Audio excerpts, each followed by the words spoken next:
அம்மணி கொழுக்கட்டை பண்ண போகிறோம். இது என் ஃப்ரெண்டு பத்து சொன்ன டிஷ்ஷு. நீங்களும் ட்ரை பண்ணி பாருங்க, ரொம்ப ஈஸியாக இருக்கும். ஒரு இலிப்சட்டியில் ஜலத்தை வச்சுக்கோங்க. அடுப்பில் வச்சு நல்லா தளன்னு கொதிக்க விடுங்க. உப்பு போடுங்க, பயமாக எனக்கு, சரியா? நீங்களும் நம்பணும், ஓகே? மங்களகரமாக இருக்கட்டுமேனு கொஞ்சம் மஞ்சப்பொடி போட்டுட்டேன். சின்னது பண்ணிக்கோங்க.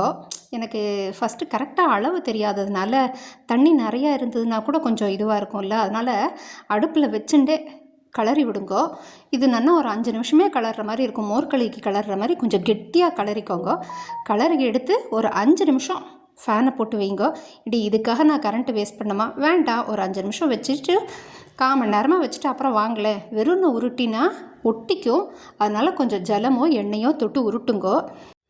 பது சூப்பராக பண்ணி கொடுத்துருந்தா. நான் தான் மானான்னு உருட்டியிருக்கேன். நீங்கள் கொஞ்சம் நிதானமாக, அதுவும் ஒரு கையில் செல் இல்லாமல் பண்ணும்போது இன்னும் நல்லாவே வரும்னு நினைக்கிறேன். நல்லா உருட்டி இட்லி வேக வைக்கிற மாதிரி நல்லா குக்கரில் வச்சுருங்கோ. இல்லை இட்லி தட்டில் வச்சாலும் சரி. பெருசாக ஸ்டீம் வந்த உடனே இதை இட்லி எப்படி வேக வைக்கணும்னு நான் சொல்லணுங்கிற அவசியம் இல்லை.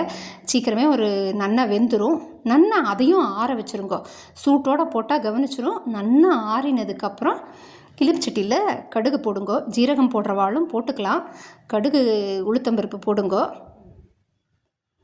அப்புறம் என்ன, பெருங்காயம் தான். அது உங்கள் மனசு போல், ஓகே? எனக்கு கொஞ்சம் பெரிய மனசு, அதனால் நான் நிறையா போடுவேன்.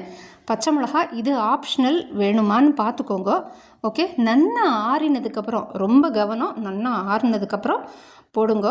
கொஞ்சம் மிளகா பொடியும் போடணும் ஆக்சுவலி. போட்டு கொதன்னு நல்லா கடப்பாறை வச்சு குத்துற மாதிரி குத்திடாதீங்க. ஓரத்துலேருந்து பூ போல் பெரட்டி விடுங்க. அம்மணி கொழுக்கட்டை சூப்பராக இருக்கும். ட்ரை பண்ணி பாருங்க. கண்ணா பின்னான்னு கமெண்ட் போடாதீங்க. See you soon. Bye.